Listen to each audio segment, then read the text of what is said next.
the final session of the day is a wrap-up, which is going to involve our two commissioners who are here today, Nick Saunders and Lynn Martin.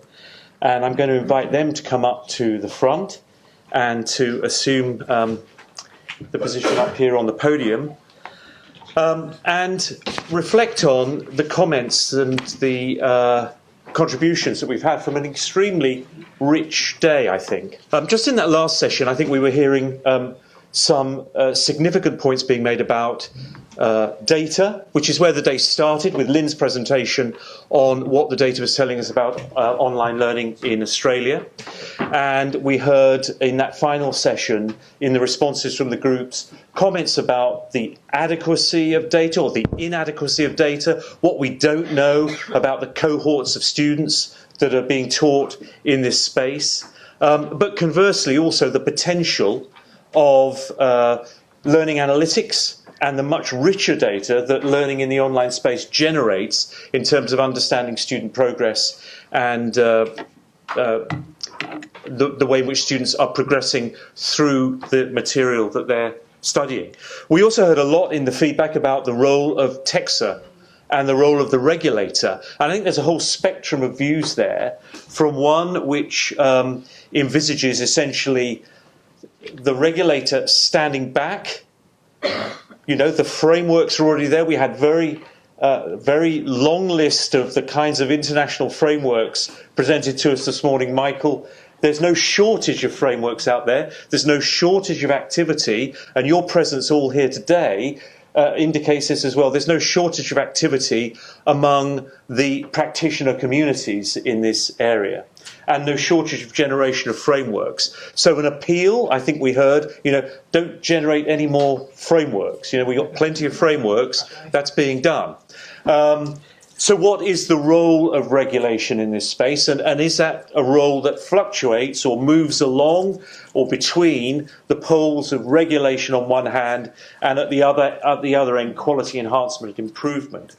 We heard from Grant this morning, I thought, some very challenging ideas about where these challenges of the regulation of online learning get tested to destruction almost with micro-credentialing, which he invited us to envisage and conceptualise as a cry almost from learners and from employers of the inadequacies and the rigidities of our existing ways of managing qualifications. And that linked in my mind to a plea that came from one of the final sessions, feedback sessions just now, which talked about making the boundaries porous. But also, Grant, I think you were envisaging a situation in which not only would providers have to wrestle with the challenges of students accumulating achievement in very different ways and putting it together in very different ways, but where regulatory bodies themselves would need to reconceptualise the nature of their work and the nature of their engagement with the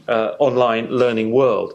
So some really, really big themes. I thought I might kick off and begin, Lynn, with you, as the day began with you. And you, in your presentation, were talking about data and what the data can or can't tell us. You said that the data busted some myths, I think, challenged some myths at least. And it may be that during the course of the day you've heard some more myths, either promulgated or challenged. But more generally, both that inadequacy of data on one hand, but the possibility of far richer data in the online learning world. Where do you see the kind of opportunities and challenges in that space? Well, I certainly think that the learning analytics situation that a number of speakers have mentioned, and certainly I've heard of institutional strategies sort of trying to use learning analytics to identify whether students are in fact adequately engaged in their studies, whether and making more customised the support services that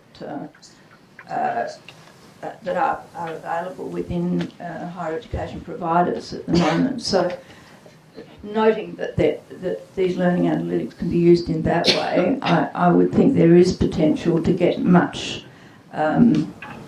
richer data than what I presented today. I'm still sort of quite concerned about the way government talks a lot about how online learning is expanding so dramatically, and certainly that was shown by my own data and by data presented by other speakers. So I still think there is a need for a bit of thinking about what sort of data would actually assist us to get a better handle on what the outcomes of online learning versus blended learning, etc. are. So I think there are some capabilities areas there that we need to explore further. But I was very encouraged, and I suppose, to be quite honest, a bit surprised at the extent to which individual providers were putting together data about their own activities and drawing conclusions about the quality of what was being offered in their own institution based on what rather poor data elements we have at present. So thank you, Leah. Nick, I wanted to switch to you and maybe pick up the second big theme of the feedback in those sessions, which was what is the appropriate or helpful or necessary role of the regulator, not just TEXA, but obviously we speak from a TEXA point of view in this space. The TEXA Act requires TEXA not only to regulate but also to do a number of other things, including encouraging diversity, innovation and excellence. So it's potentially quite a broad spectrum, and certainly those three words have resonated in various ways in my mind during the discussions, contributions we've had today. But on that spectrum between actually nothing more to be done here and on one hand, and on the other hand, let's have more guidance, let's have regulators making clearer what their expectations are in this space. Where do you see that going in the future? Well, look, I'll make a couple of points. I mean, the first is I've always thought of TEXA as needing to be a regulator in partnership with providers and with the sector. So in partnership not just with those that are delivering education, but also with the professions, with students, with industry and the like. Now, as a Commonwealth regulator, that's a bit tough at the moment, given the outcomes from the financial services review that's going on at the moment, and a feeling there that ASIC and APRA really were too cosy with the banks and other financial services providers, and therefore are stepping back from that to being much more rigorous in terms of compliance focus and the like. But that hasn't infected us yet, let me assure you of that. And certainly we're always encouraging the staff at TEXA and ourselves to think of ourselves as being in partnership with the sector. The second thing is I was delighted to hear that you don't have great expectations of us in terms of creating yet another framework. I mean, we believe that the higher education standards that we work with are quite sufficient for us to both quality assure and regulate by mode of delivery, whether the campus is offshore or onshore and the like. We don't see the need for more standards. We need to get to know individual providers better than we do at the moment, and I think that gets to the context issue that came up in the feedback sessions.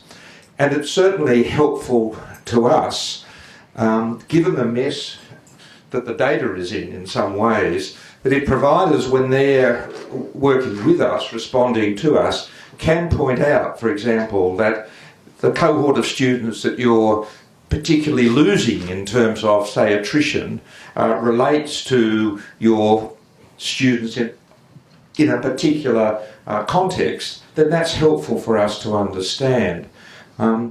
Obviously, we're seeking now to enrich our data about providers. We're talking now not just simply about a risk assessment framework, but for us developing other sources of information and intelligence so that we can get a much more comprehensive profile of a provider, which will help us understand the context within which the metrics, as come out in the HEMS data and other data sources, demonstrate. So a better understanding of providers, I think, is really important. Guidance notes are...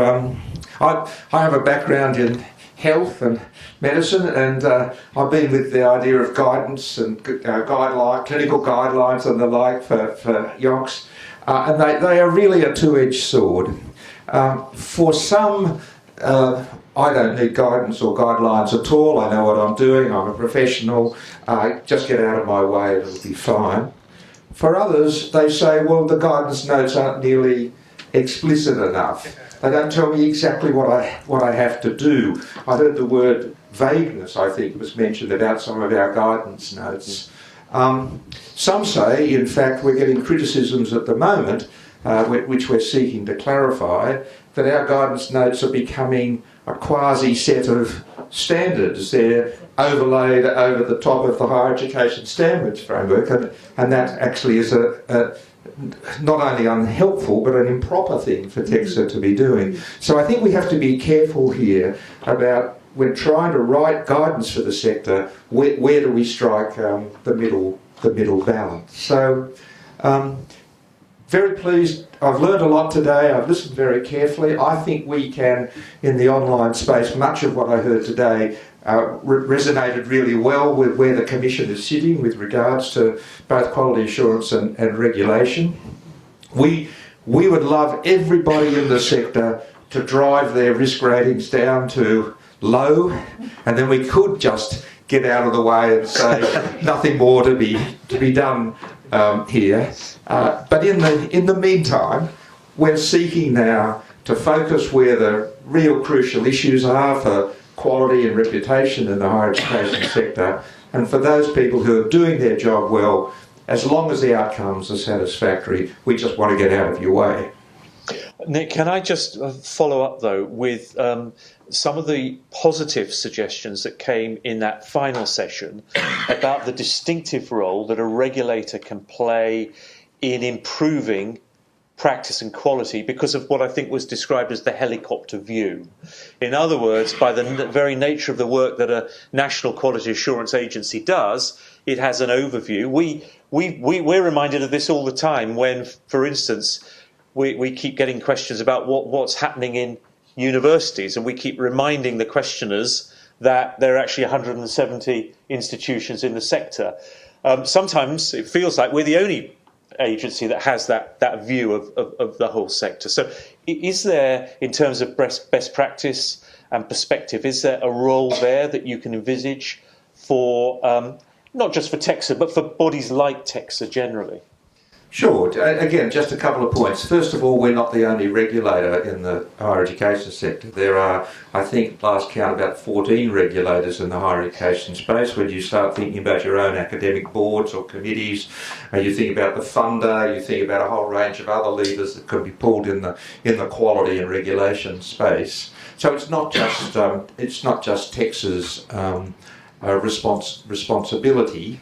But there are certainly things that we can do in terms of promoting networking, facilitating interest groups getting together, providing materials and overviews, bringing in experts from other parts of the world to participate in forums and discussions. We certainly can do all those things. TEXA's about to emerge into its third phase of life. The first phase was establishment, which was very short. The second has been in recovery, or survival and recovery.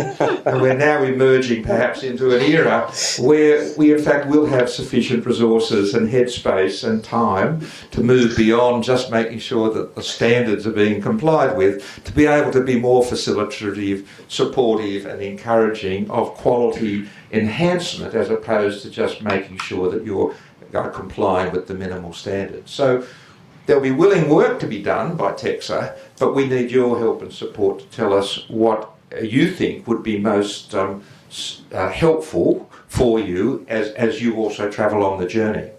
Thanks, Nick. Lynn, just to return to you for the next question. We had what I thought was a fascinating session with our student panel before lunch. And you've been involved in a number of roles in higher education where, among many other responsibilities, student well-being has been a focus, and not least when you were ombuds at a nearby university until pretty recently.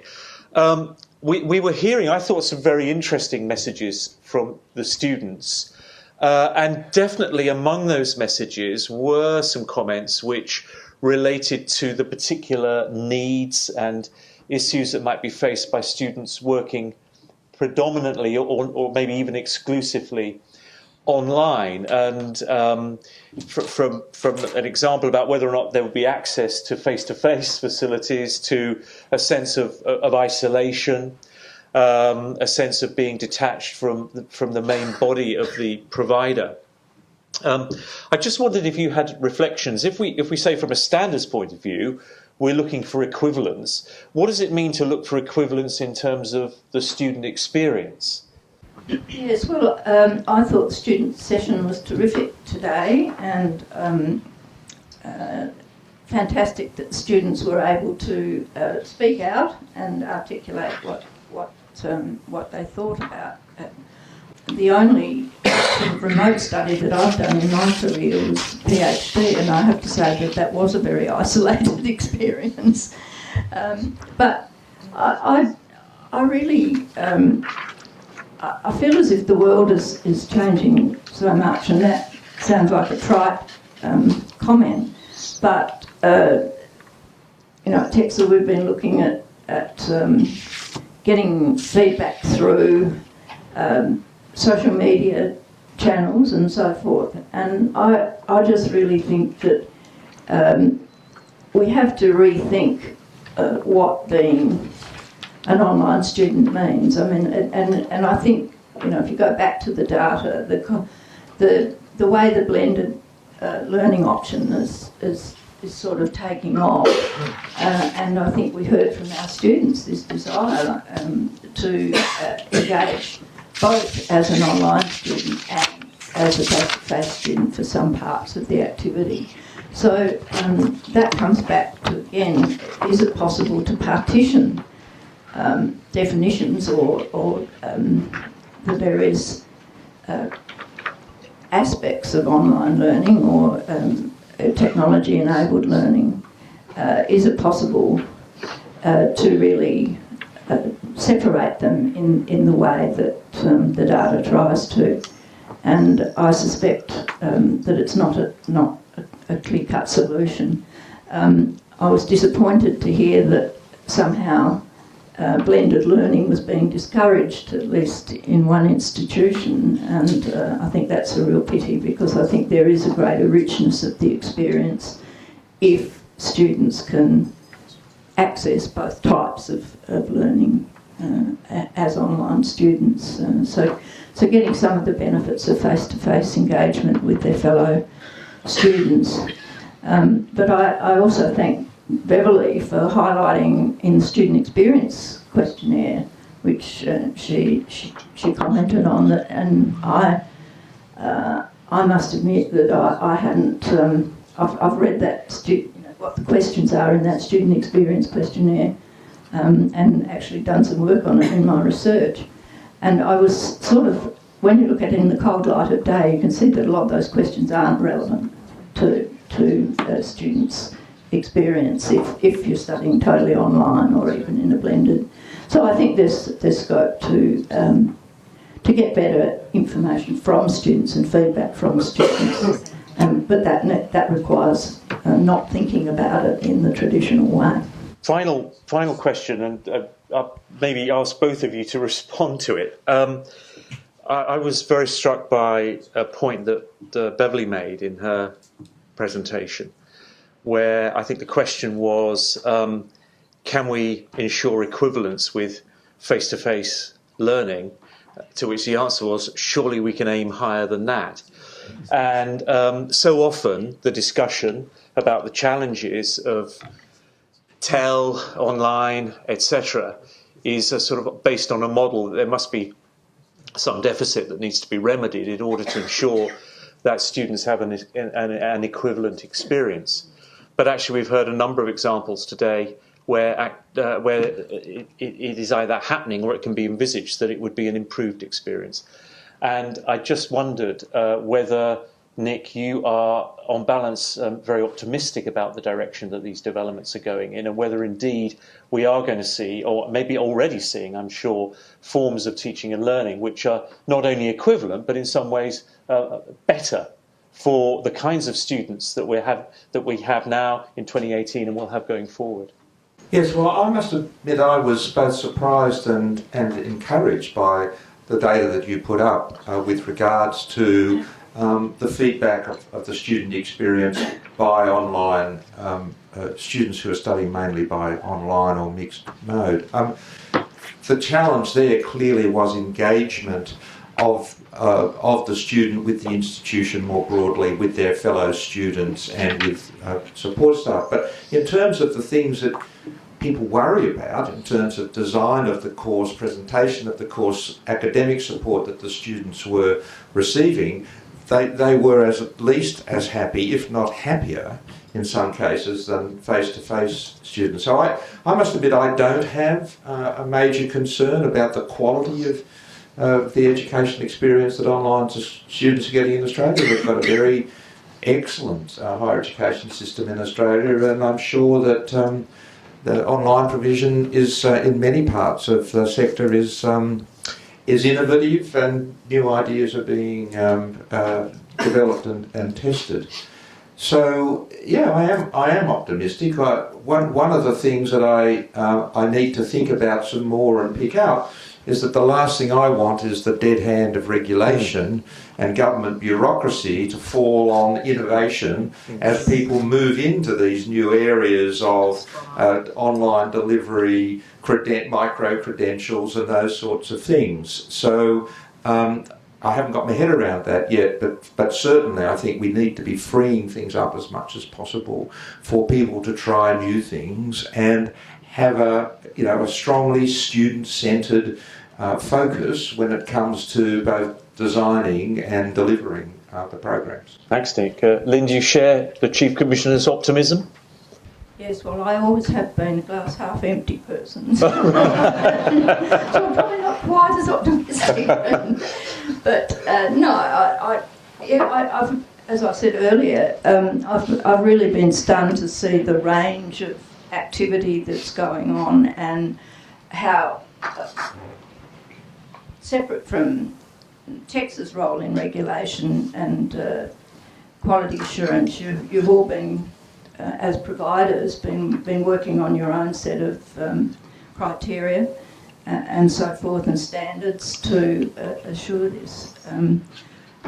One thing that I do subscribe to, and it was another thing that Beverly said about, that we really should be trying to treat education in a similar way to students, in particular, expectations about how they live the rest of their life, so that you should be able to do things at all hours, you should be able to get support at all hours and so forth, and so it shouldn't be a totally isolated experience that perhaps the mode of study sometimes is.